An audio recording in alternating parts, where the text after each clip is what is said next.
Every single day in the United States, more than 100 million cardboard boxes are used, shipped, stacked, opened, and discarded. But here's the shocking truth. Nearly 1 out of every 3 of those boxes comes from a single company. A massive industrial giant operating enormous paper mills, forests, and recycling systems across the country.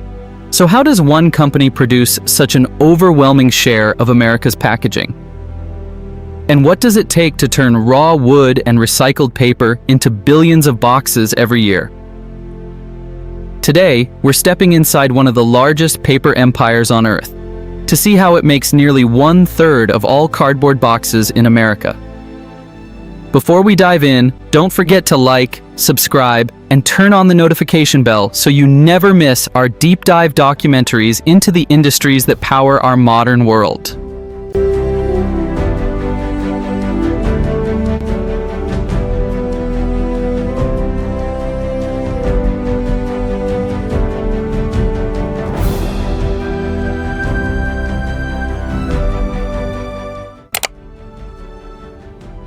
The story begins not in a factory, but in a forest.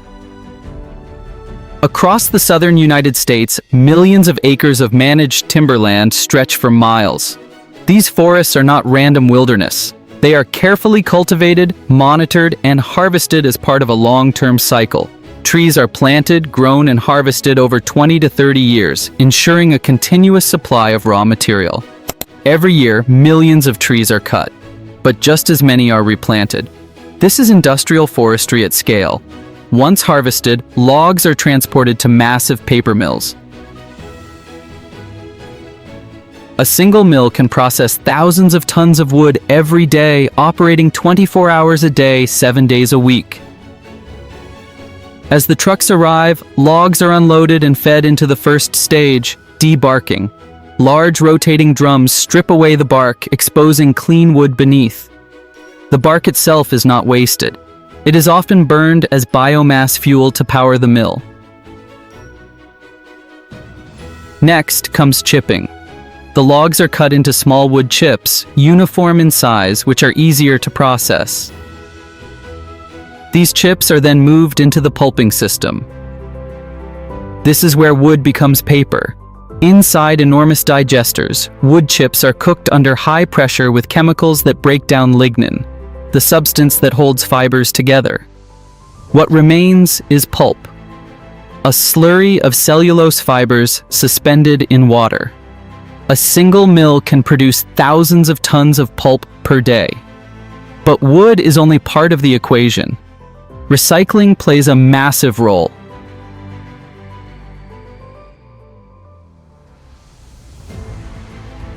Across the United States, millions of tons of used cardboard are collected, sorted, and shipped back to these mills. In fact, over 90% of corrugated cardboard is recycled, making it one of the most recycled materials in the country. At the mill, recycled paper is mixed with virgin pulp, creating a balanced blend of strength and sustainability.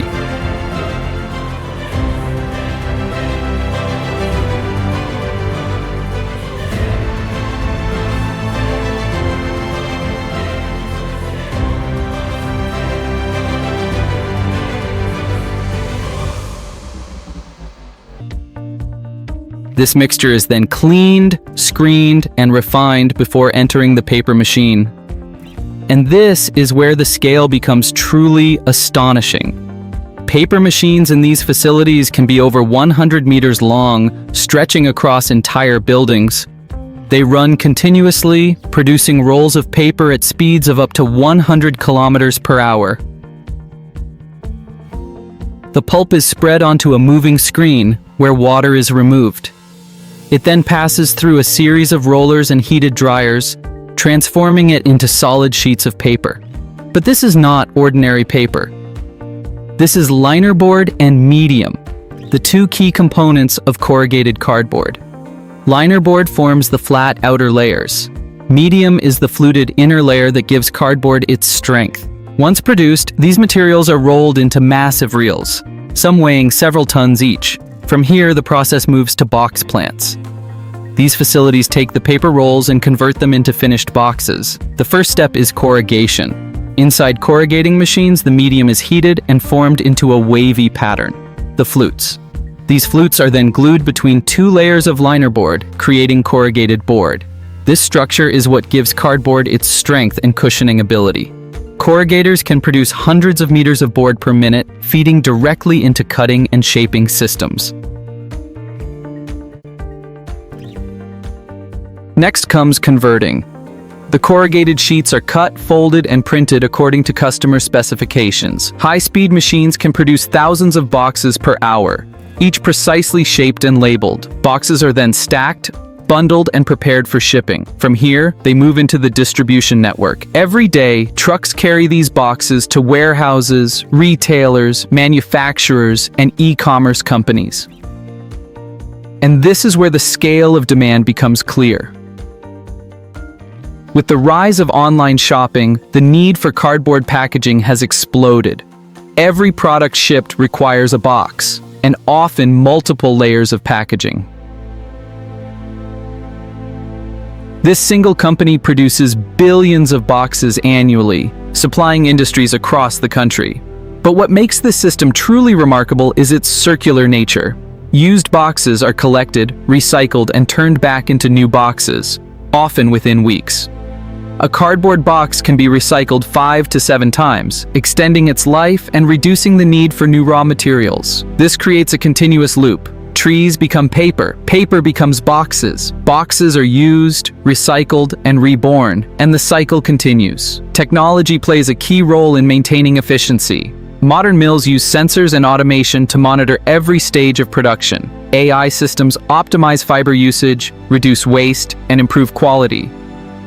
Energy systems recycle heat and water, reducing environmental impact. Some mills even generate their own power using biomass from wood waste. Despite the scale, sustainability remains a major focus. Forests are managed responsibly. Recycling rates are among the highest of any material, and innovations continue to reduce emissions and energy use. Because producing billions of boxes is not just about volume, it's about doing it responsibly. Behind every package delivered to your door is a system that operates at an incredible scale. From forests and recycling centers to paper mills and box plants, the journey of a cardboard box is a complex industrial process. And at the center of it all is a company that has mastered this system, producing nearly 1/3 of America's boxes. It's not just manufacturing, it's logistics, sustainability, and engineering combined into one massive operation. From raw wood to finished packaging, the transformation is continuous. Because in the modern world, nothing moves without a box. And behind those boxes is one of the largest industrial systems on Earth. If you enjoyed this deep dive into the hidden world of cardboard production, make sure to like, subscribe, and hit the notification bell so you never miss our next exploration into the industries that power everyday life. Thanks for watching.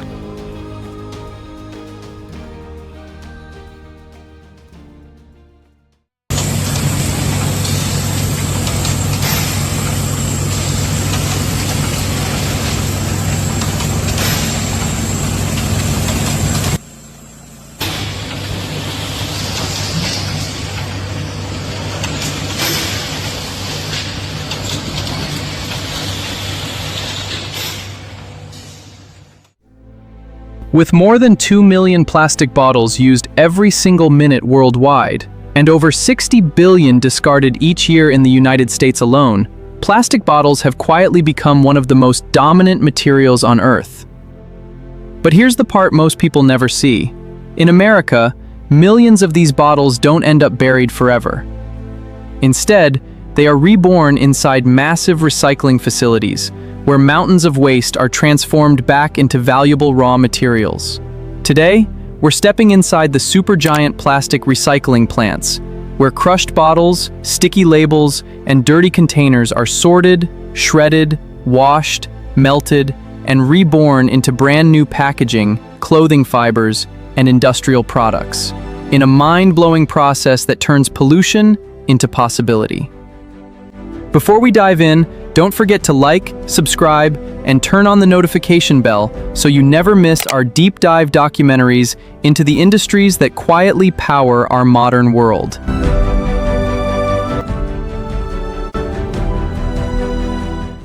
Plastic bottles might seem disposable, but they are actually made from one of the most valuable synthetic materials ever created, PET, or polyethylene terephthalate.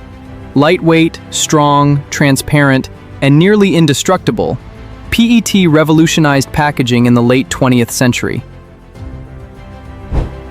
By the 1990s, plastic bottles had replaced glass in most beverage markets, dramatically reducing shipping costs and breakage. Today, plastic containers carry everything from water and soda to cooking oil, cleaning chemicals, and medical supplies. In the US alone, bottled water consumption exceeds 15 billion gallons per year. But this convenience comes with a cost. PET can take hundreds of years to break down naturally, and if discarded improperly, it pollutes rivers, oceans, and ecosystems worldwide.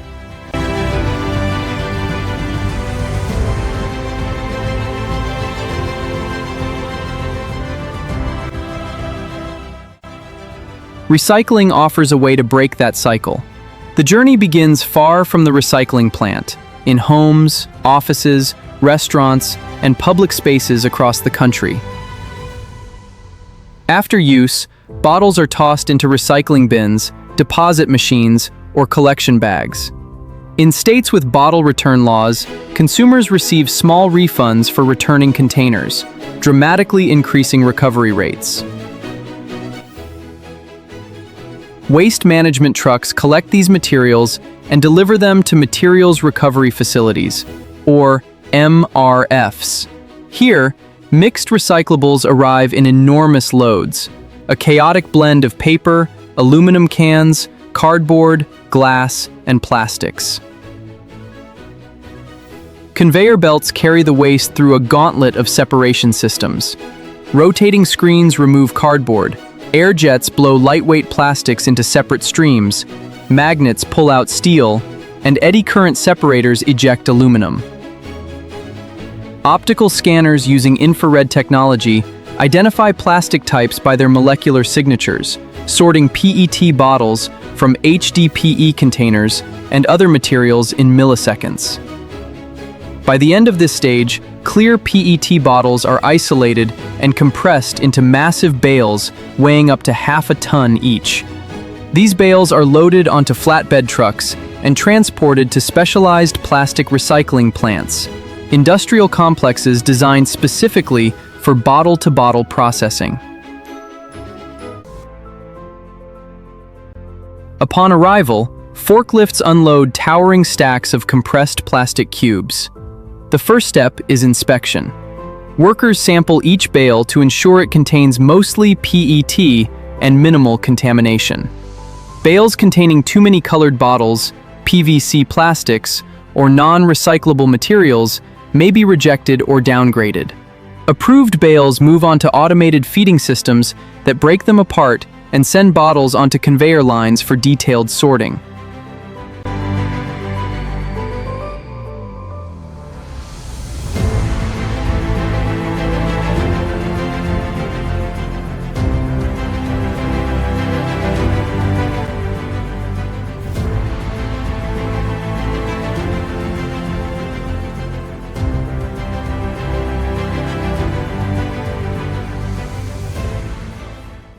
At this stage, the plant's technology becomes astonishing. High-speed optical sorters scan each bottle thousands of times per second. Air jets instantly eject unwanted colors, metals, or foreign plastics. Clear bottles destined for food-grade recycling are separated from colored ones used for textiles or industrial products. Caps and rings, often made from polypropylene, are removed in specialized mechanical systems. Labels are stripped using friction drums and hot washing processes. By the time bottles exit this phase, they are reduced to bare plastic containers ready for size reduction. Next comes shredding, one of the loudest and most dramatic steps. Bottles are fed into giant industrial granulators equipped with razor-sharp rotating blades. In seconds, intact containers are transformed into small plastic flakes resembling translucent confetti.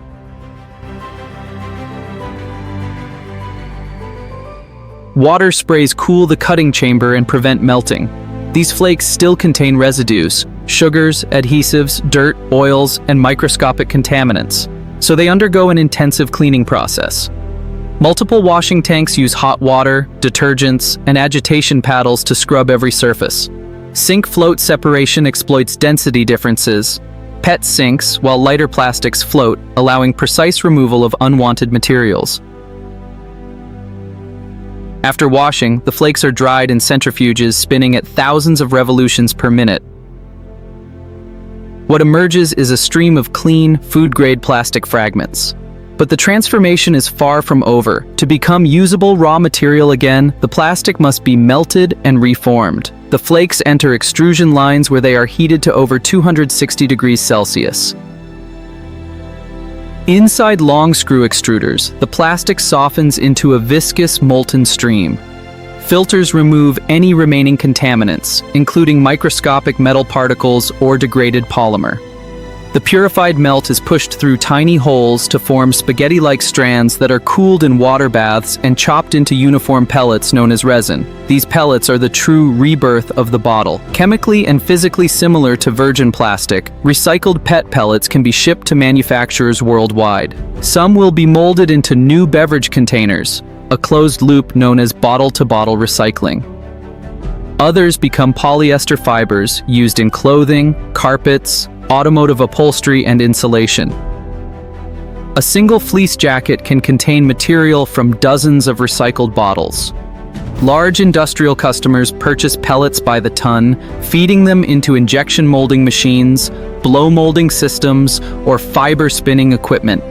Inside advanced facilities, additional purification steps may occur.